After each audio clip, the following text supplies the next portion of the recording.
భారత్ అలాగే న్యూజిలాండ్ జట్ల మధ్య జరిగిన రెండవ టీ20 మ్యాచ్‌లో భారత జట్టు 7 వికెట్ల తేడాతో అదిరిపోయే విజయాన్ని అందుకుంది.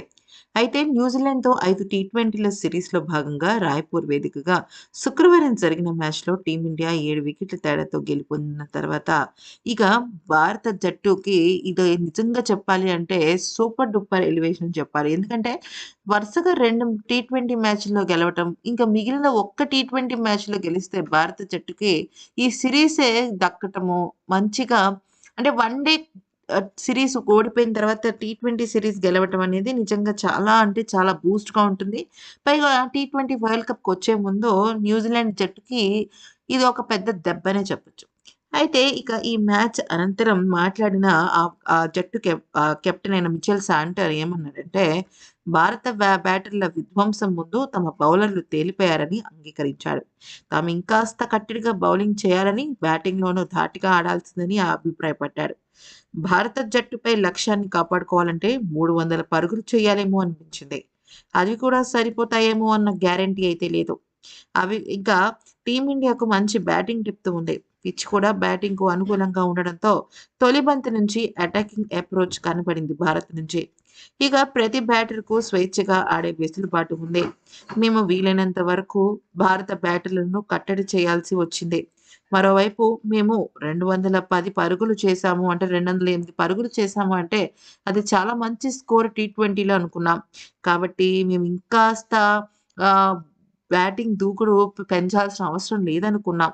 అలాగే మా వరల్డ్ మా అలాగే బౌలర్ల విషయంలో కూడా మేము చాలా జాగ్రత్తగానే ఉన్నాం. కానీ భారత జట్టు ఎంత పెద్ద టార్గెట్‌నైనా చేసేస్తుందన్న విషయం మాకు ఇవాళే తెలిసిందే. ఏకంగా 15 ఓవర్‌లోనే ఆట ముగించేసింది అంటే ఇక మేమేం మాట్లాడాలి? మా వరల్డ్ కప్ టీమ్ కాంబినేషన్‌పై అవగాహనొచ్చింది. ఇంకా కొంతమంది ఆటగాళ్ళు జట్టులోకి దిగితే తప్ప భారత్ లాంటి పటిష్టమైన జట్టును ఎదుర్కోలేం. ప్రపంచ కప్ ఆరంభ సమయానికి అందరూ ఫామ్‌లో ఉండాలని మేము కోరుకుంటున్నాం. అందుకోసం ఈ మ్యాచ్ తరహాలోనే ఆటగాళ్లను రొటేట్ చేయాల్సి రావచ్చు. ఈ సీరీస్‌లో మేము గెలవాలనుకుంటున్నాం. ఈరోజు చాలా ఒత్తిడికి గురయ్యాం. మేము నేర్చుకోవటానికి, తిరిగి పుంజుకోవటానికి ఈ సీరీస్ మంచి అవకాశం అనిపించింది. ప్రతి ఆటగాడు దుమ్ము రేపే పెర్ఫార్మన్స్‌తో ఇరగదీస్తున్నాడు. కొన్ని రోజుల్లో మరో రోజులో మళ్ళీ మ్యాచ్ ఆడాల్సి ఉంటుంది. నేను నా బ్యాటింగ్ ఆస్వాదిస్తున్నాను. ఏడో స్థానంలో బ్యాటింగ్ చేస్తున్నప్పుడు పరుగులు చేయాలి. అది నా బాధ్యత. పిచ్ చాలా బావుంది. ఔట్‌ఫీల్డ్ కూడా చాలా వేగంగా ఉంది. ఇక దాంతో ఈ అవకాశాన్ని సద్వినియోగం చేసుకోవాలనే పట్టుదలతోనే బ్యాటింగ్ చేశాను. పిచ్ స్లోగా ఉన్నప్పుడు నేను బౌలింగ్ కూడా చేయాల్సి ఉంటుంది. కాబట్టి బౌలింగ్‌లో కూడా రాణించడం చాలా ముఖ్యం. ఈ మ్యాచ్‌లో మంచు తీవ్రమైన ప్రభావం చూపించింది. స్పిన్నర్‌గా తడి బంతిని పట్టుకోవడం కొంచెం సవాల్తో కూడుకున్న పని.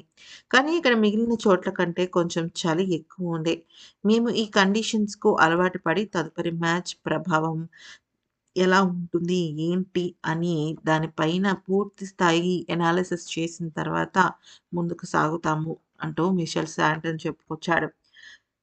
ఇక మిచెల్ స్టాంటన్ చెప్పినట్టుగా 208 పరుగులనేవి టీ20 ఫార్మాట్‌కి ఏమి తక్కువేం కాదు.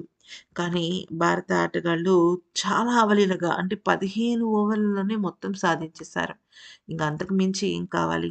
ఈ వీడియో గనుక నచ్చితే లైక్ చేసి సబ్స్క్రైబ్ చేసుకోండి.